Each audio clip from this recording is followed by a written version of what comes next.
We have a premiere. We have a season premiere date for Jenn's season of The Bachelorette. The Bachelorette premieres July 8th at 8/7 Central on ABC, and it will also stream on Hulu. Last time I heard, it was like maybe a week or two ago, Jenn was at Hometowns, so I wonder if she's finishing her season this weekend, or maybe it's about to wrap any moment and she's about to get engaged. It starts July 8th, so it's a summer show, and we'll probably go until like September. I'm so excited, and I can't wait to see the Golden Bachelorette announcement as well. Yo guys, Teresa from The Golden Bachelor just potentially shaded her ex Gary. She posted this photo of herself on Instagram taking the trash out, and the caption says, "The Golden Bachelor star Teresa was seen taking out her trash inside her office. Teresa wore a short dress from Zara and a hint of berry lipstick to do the chore." This is the second time Teresa was spotted since her and Gary announced their divorce. The trash can appeared to be empty. I'm crying. Okay, so she's talking about herself in the third person, and it almost seems like she's referring to Gary as in like she took the trash out, as that relationship has dissolved. Was April from The Golden Bachelor right all along? Also, this caption is like what I would have said word for word in TikTok. Susan from The Golden Bachelor might have a new boyfriend. Apparently, she's dating a man that she met at Marshall's after he asked her for a selfie. So Susan was in Marshall's shopping and she ran into this guy who bought a new home and he was going to get some things that he needed. He asked her for a selfie, they hit things off, and they've been on a couple dates ever since. Who knows if it's actually going to go anywhere, but I swear everything goes down at Marshall's. Does Susan talking about her dating life on her new podcast with Kathy also confirm that she will not be the first ever Golden Bachelorette? We've been waiting a long time to get this announcement, and a lot of fingers have been pointing to Leslie. And with Jenn's season premiering July 8th, I think they're going to make the announcement during her premiere or like really close to it to get viewers to tune into Jenn's season. Because if the Golden Bachelorette is going to air in September, they need to get on filming, which means we need to know before they start filming. And even though a lot of people think it's going to be Leslie, I also think that they could throw us a curveball. I've said this before, I really think it's going to be Joan.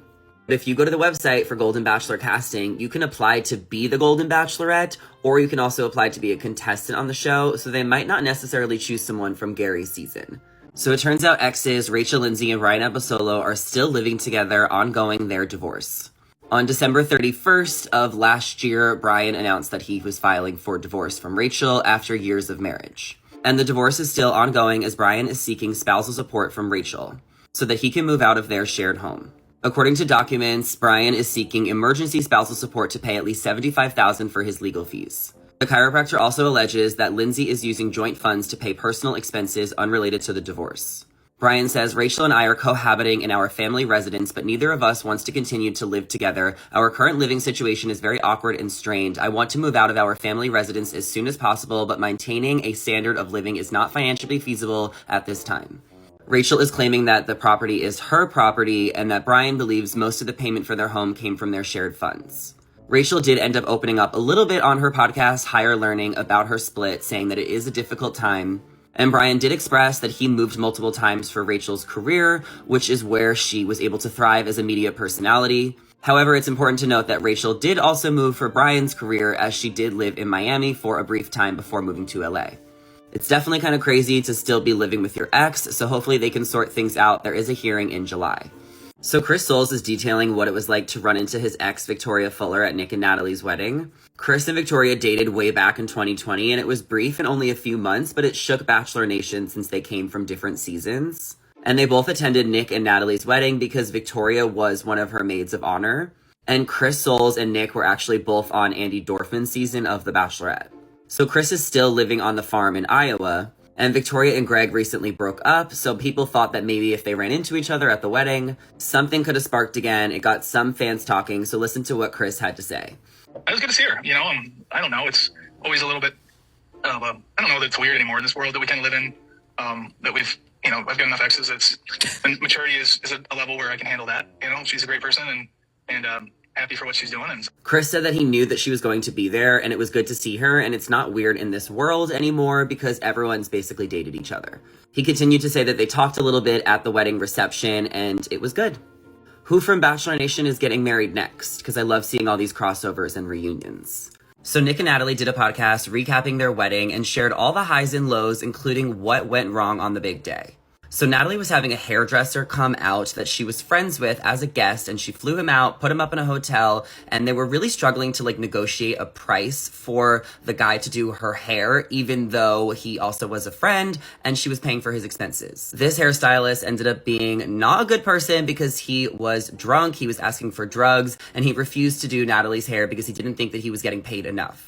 So he ended up walking out on her wedding day, and her makeup artist and other friend had to put together the rest of her hair, and it looks amazing. Nick was ready to chase this guy down, and I guess he was running to the woods, but Nick was trying to stay calm and just get this guy to do her hair so that she can look beautiful for the reception. Natalie never named who the hairdresser was.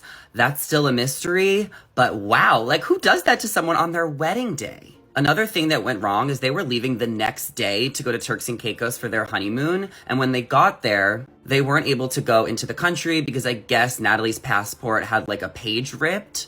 And it was this whole thing where they were rushing to get River's passport. Natalie's mom was rushing to change her passport. So they literally got to Turks and Caicos and were not allowed in the country. So they had to stay at the airport for hours. And eventually, somebody who worked at the airline let them go in and spend one night, and then they had to leave the country the next day because their flight was delayed and ended up getting canceled. They literally had their baby with them, but Natalie's mom said that it was a blessing in disguise because she really got to see Nick step up and be a husband and stay calm while Natalie was crying. It was just a really emotional long day for them. Such a high to leave your wedding on the best note and then have to have this happen on their honeymoon. But they said that the wedding day was perfect regardless, and that they're choosing to look at the positive of things, that they were able to just be together as a family and work through things as husband and wife.